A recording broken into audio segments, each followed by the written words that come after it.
Hello viewers, this is Atif Javed from career migration. आज हमारे साथ मौजूद हैं डॉक्टर मोहम्मद हसन, जो कि अल इमरान हॉस्पिटल के डायरेक्टर हैं और सारा मेमोरियल में एचओडी हैं फिजियोथेरेपिस्ट डिपार्टमेंट के। आज हम इनसे जानेंगे और डिस्कशन करेंगे कि फिजियोथेरेपिस्ट को कौन कौन सी अपॉर्चुनिटीज़ मिल सकती हैं पाकिस्तान में, अब्रॉड में, कौन से पाथवेज हैं जिनको वो फॉलो करते हुए अपनी सेटलमेंट कर सकते हैं। So, without wasting time, sir, thank you so much for coming to Career Migration. आज बड़ी हॉट डिस्कशन होने वाली है आपसे। तो सबसे पहले तो आप बताएं कि पाकिस्तान में जो फिजियोथेरेपिस्ट हैं, जो कि अभी मतलब बहुत सारे इंस्टीट्यूट्स ऑफर कर रहे हैं कोर्सेज, और बेशुमार फिजियोथेरेपिस्ट जो हैं वो मौजूद हैं। पाकिस्तान में रहते हुए ज़रा ब्रीफली बताएं क्या अपॉर्चुनिटीज़ हैं।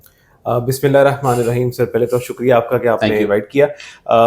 सर देखिए, ओवर द टाइम मैंने ये चीज़ सीखी है कि स्कोप इंसान का होता है, फील्ड का नहीं होता। ठीक है। और ऐसा है कि जो ओवर द टाइम जिस तरह से ग्रोथ है पास्ट 10 ईयर्स में और आज में काफ़ी सारी चीज़ें बदल चुकी हैं, लेकिन चैलेंजेस भी साथ साथ बहुत ज़्यादा डेवलप हो गए हैं।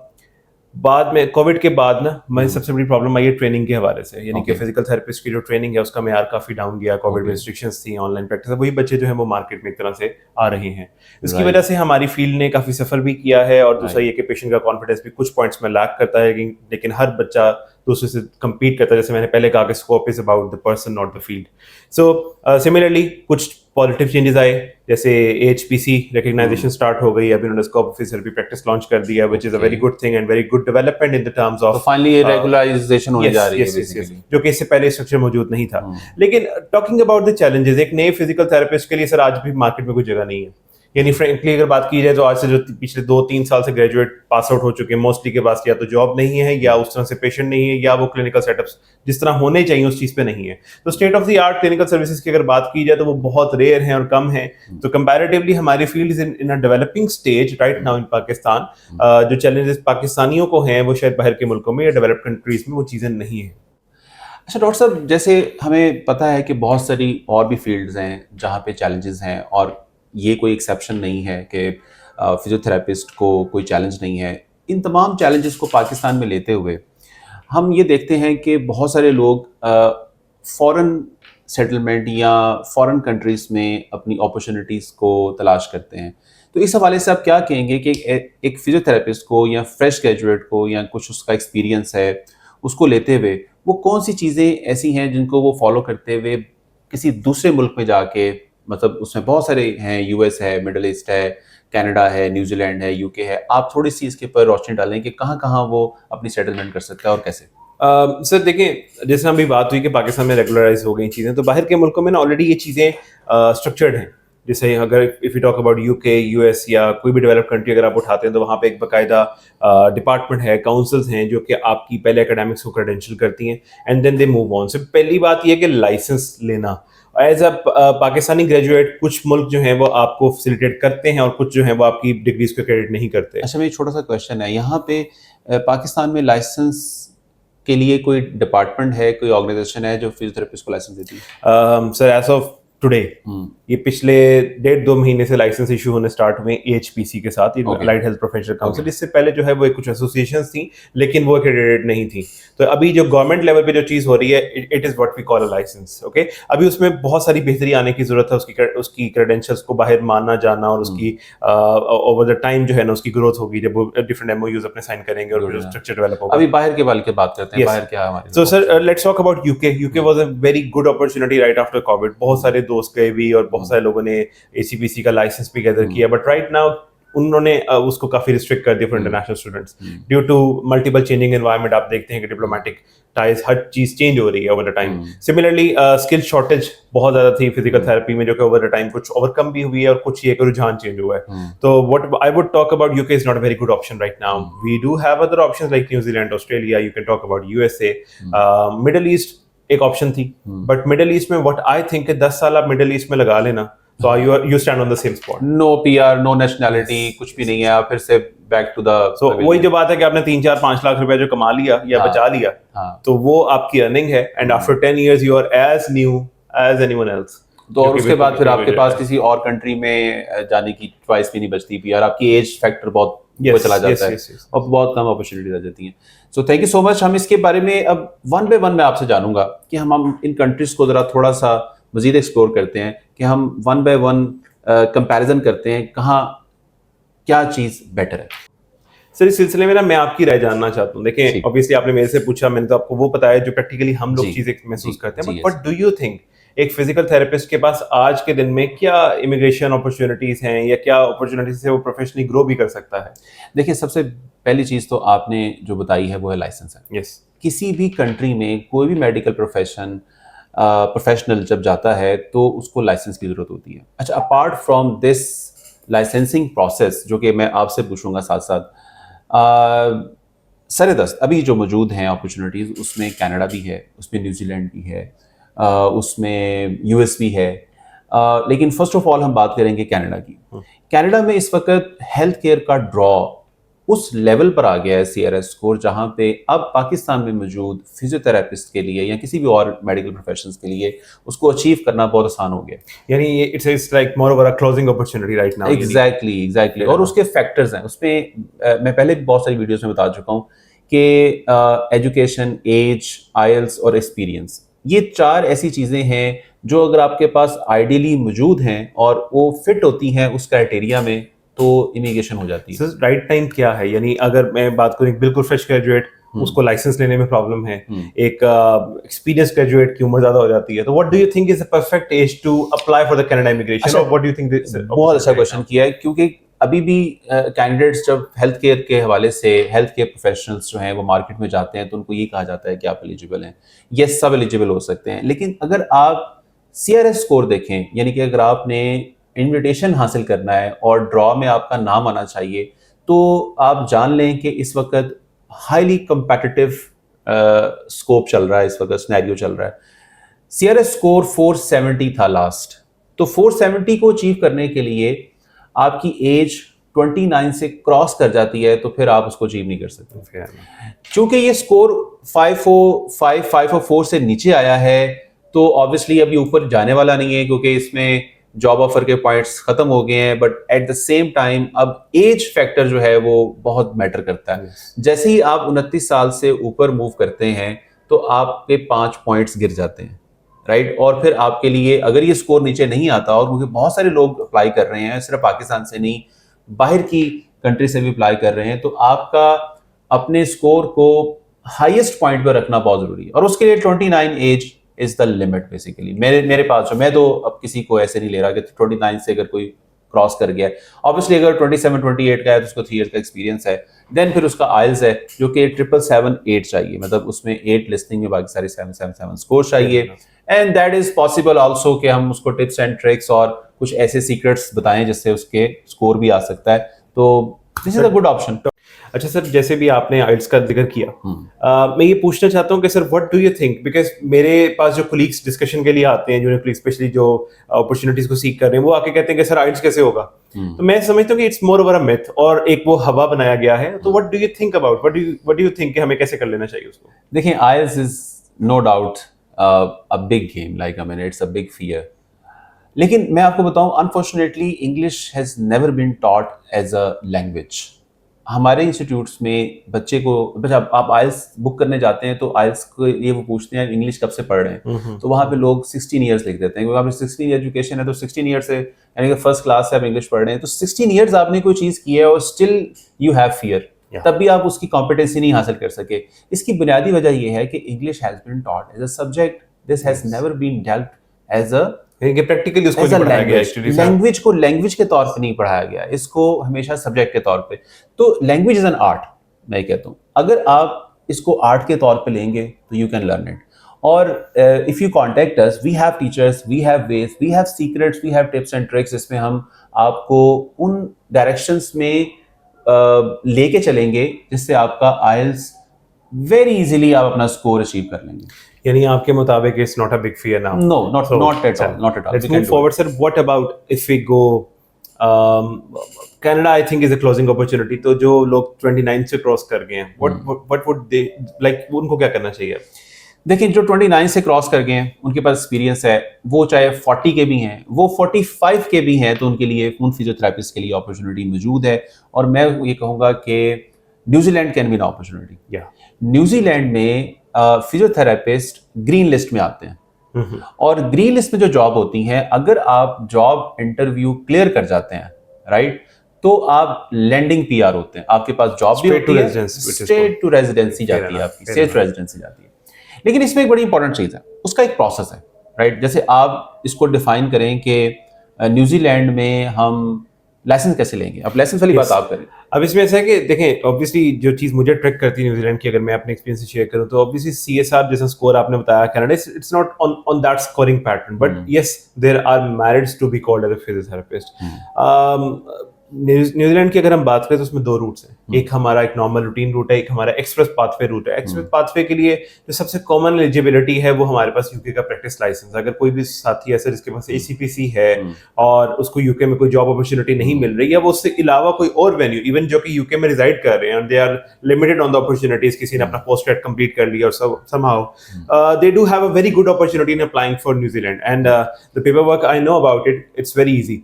If you can go with express pathway, तो आपको बेसिकली सिर्फ 2 कोर्सेज करने होते हैं, विच आर कल्चरल कॉम्पिटेंसी और मेयोरी जो उनकी नेटिव टाउन है उसके बारे में कुछ हिस्ट्री है जिसको आपने देखना है, एंड इट्स क्वाइट इजी। उसके भी वही बात है कि कुछ टिप्स एंड ट्रिक्स हैं, अदरवाइज आई वुड से it's just more over a myth.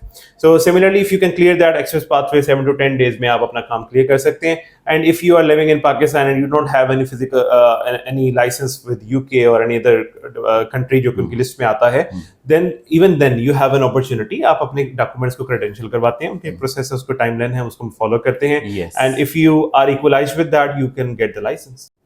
अच्छा सर, ऐसा है कि जब आपने लाइसेंस ले लिया, मतलब लाइसेंस ऑब्वियसली यूके में भी है, गल्फ में भी है, यूएस में भी है, कनाडा में भी है, न्यूजीलैंड में भी लाइसेंस ले लिया आपने, but there is again a process involve, step by step.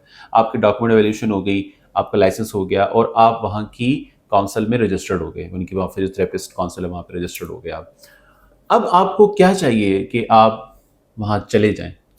Sir obviously उसके लिए हमें एक जॉब चाहिए, जॉब के लिए इंटरव्यू चाहिए, जॉब के इंटरव्यू चाहिए। अच्छा, ये एक बड़ा चैलेंज है ऑडियंस, ये बहुत बड़ा चैलेंज है कि आपको इंटरव्यू कैसे हिट होगा, आप उस तक कैसे पहुँच पाएंगे।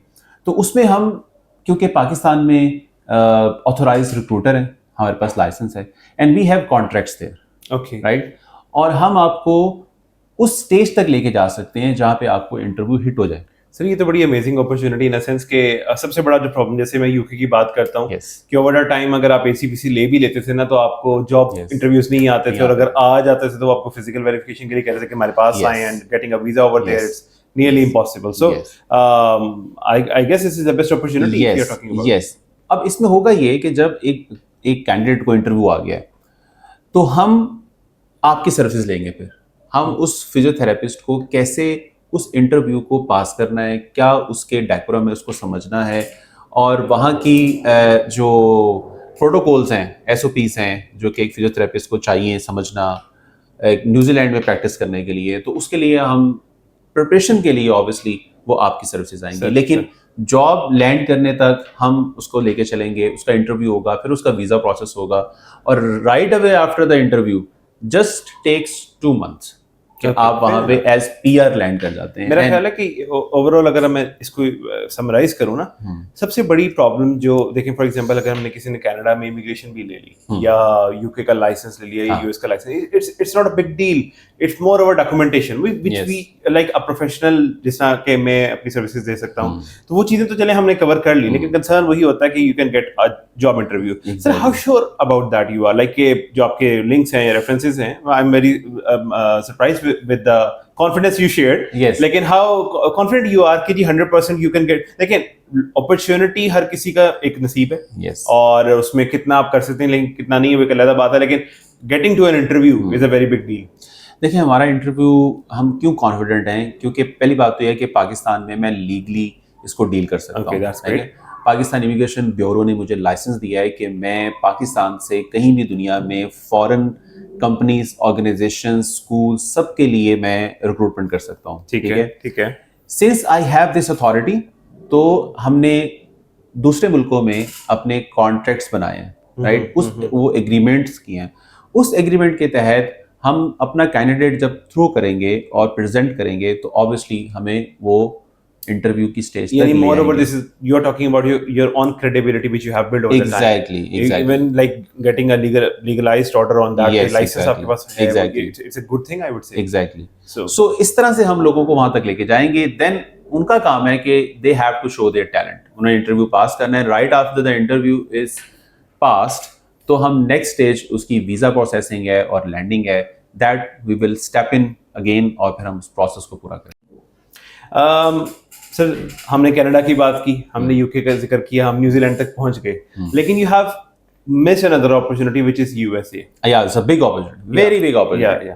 Over the time sir USA ने भी अपनी policies को काफी change किया। अब USA की 50 states हैं, हर state का सर एक अलग rule set है, और it's moreover I would say कि another closing opportunity which is I think is going to close soon in 1 or 2 years because New York जो एक ऐसा स्टेट है which like I would say कि कोई America के बारे में सोचता है तो उसको टेक्सास वगैरह का शायद ना पता हो, लेकिन यूएस न्यूयॉर्क का सबको पता है। Okay, so New York is a state जहां पे फिजिकल थेरेपी की credentialing was the most easiest part in a sense that you can send your documents over credentialing करके वो कभी भी डेफिशिएंसी नहीं लगाते थे।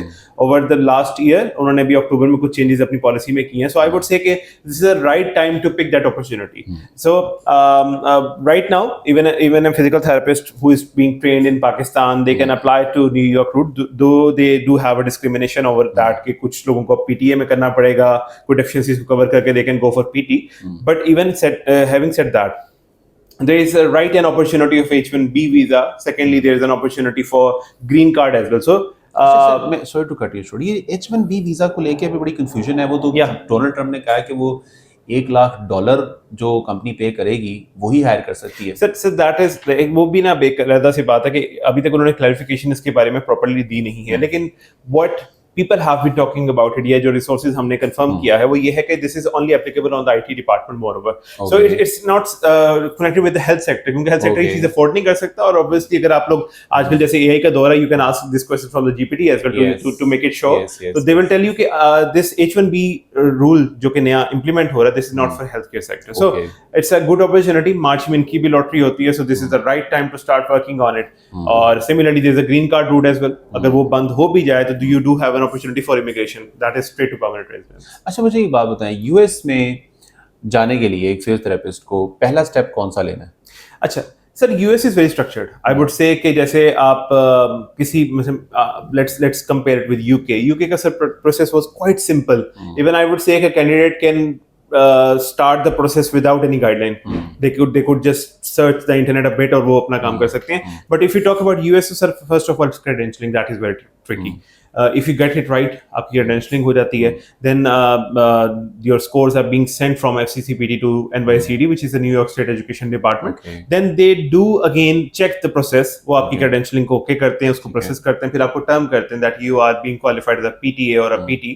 उसके बाद you have to apply for FSBPT, which is a federal state board of physical therapy. आप उसमें अपनी जो credentials हैं वो सब upload करते हैं. They are interconnected actually. So step by step it moves on. There are 5 steps over it. But then the last thing is ATT. ATT is authorization to test. Once you get the ATT, then you can apply for B1, B2. But there is a trick in it.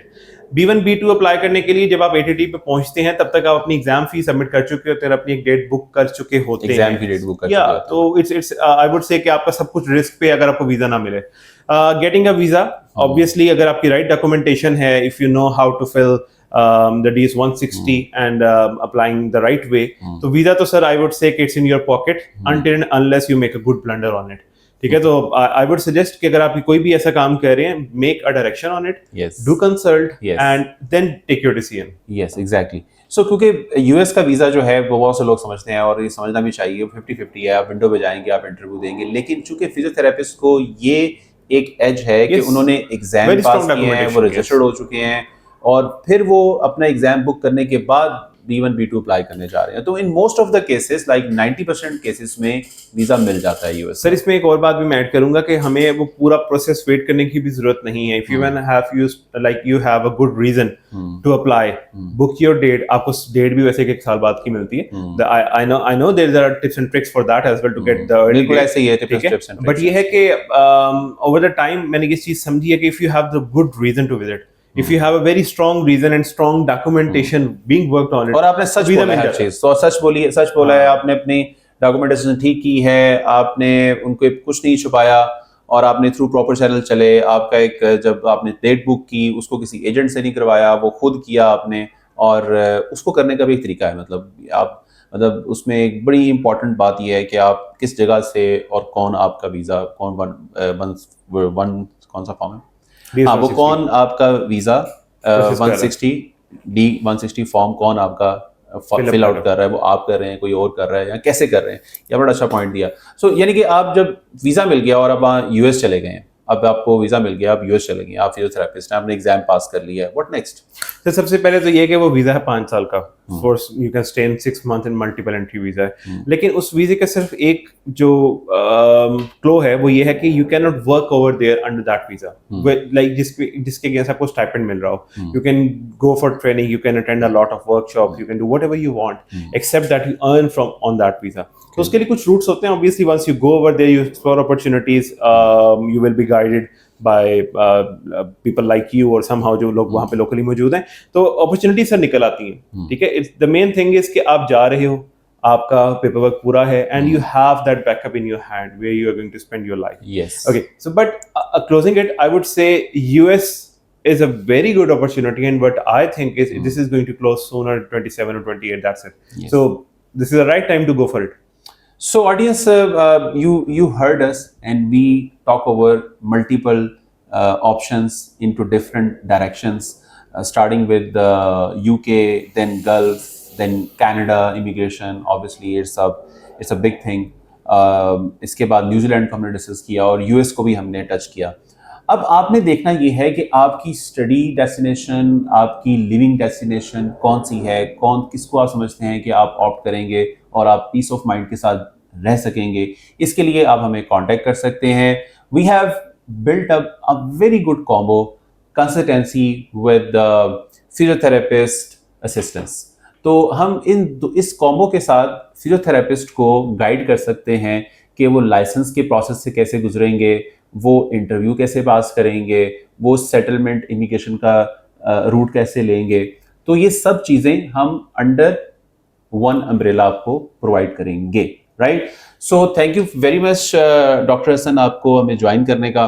और ये जिस तरह से doctor Hasan ने हमें join किया है, this is going to stay और last for ever and ever. और आप हमसे कांटेक्ट कर सकते हैं, हम आपको A to Z हर चीज़ पर, हर स्टेप पर गाइड करेंगे। Thank you so much.